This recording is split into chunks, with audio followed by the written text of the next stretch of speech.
40 बार मोहन ने आखिर ऑफिस की सहकर्मी सुधा से शादी कर ही ली। सुधा जहाँ एक अनाथ लड़की थी, अपने चाचा चाची के पास पली बड़ी, वहीं दूसरी ओर मोहन की केवल माताजी हैं।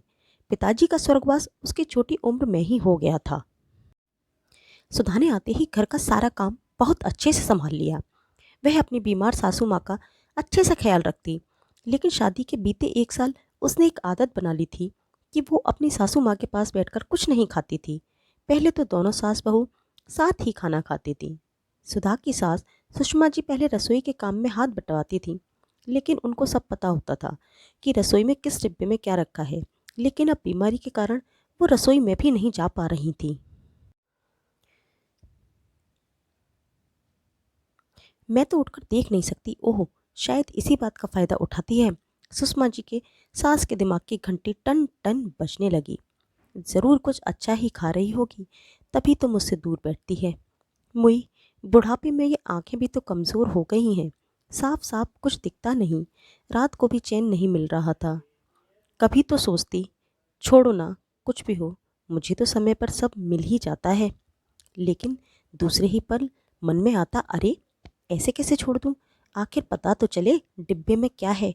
आखिर उनसे रहा नहीं गया तो टसकते मसकते पहुंच ही गई रसोई में।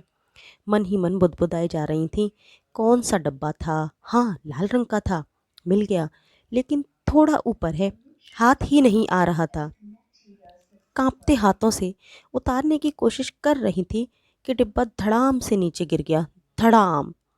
हे भगवान, ये क्या? ये टुकड़े किस चीज़ के हैं? इतनी देर में सुधा और मोहन आवाज़ सुनकर भागते हुए आए। क्या हुआ माँ जी? कुछ चाहिए क्या? सुधा बोली।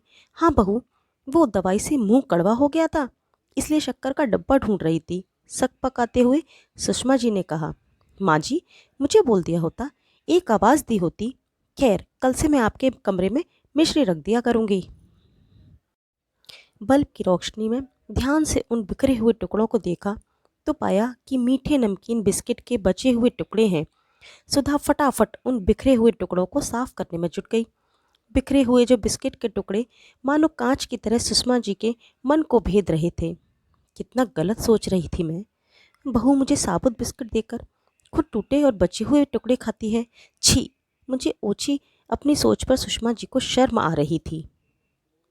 दूसरे दिन शाम को जब सुधा ने सुषमा जी को चाय बिस्किट दिए तो सुषमा जी ने कहा, बहू मेरे दांतों से बिस्किट जल्दी से टूटते नहीं, तो तुम मुझे वो टुकड़े दे दिया करो।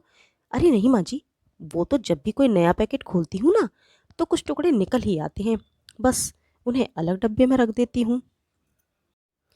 आपके पास तो कोई ना कोई आता ही रहता है, कोई देखा का तो अच्छा नहीं लगता। हमारे घर परिवार के सम्मान के बारे में कोई कुछ गलत सोचे, ये अच्छा नहीं है। मैं तो घर के अंदर बैठकर खा लेती हूँ, कोई आने वाला होता है तो डिब्बा बंद कर देती हूँ। सुधा ने मुस्कुराते हुए कहा। सुधा की बात सुनकर चाय पीते पीते सुषमा जी की आंखों के कोर भीग गए। ऐसी बहू पाकर वे खुद को आज दुनिया की सबसे खुशकिस्मत सास समझ रही थीं। साक्षात गृह लक्ष्मी के नसीब के टुकड़ों में भी रिश्ते संजो रही थी। जो ये रिश्ता ही ऐसा है कि कई बार बहू अपनी सास को नहीं समझ पाती और कई बार सास भी अपनी बहू को नहीं परख पाती। रिश्ते में आई इस उलझन को समझना बहुत कठिन है। हमारी कहानी को सुनने के लिए आप सभी का धन्यवाद। ऐसी अन्य हिंदी कहानियों के लिए हमारे चैनल सरल हिंदी कहानियाँ को लाइक, शेयर और सब्सक्राइब ज़रूर करें। धन्यवाद।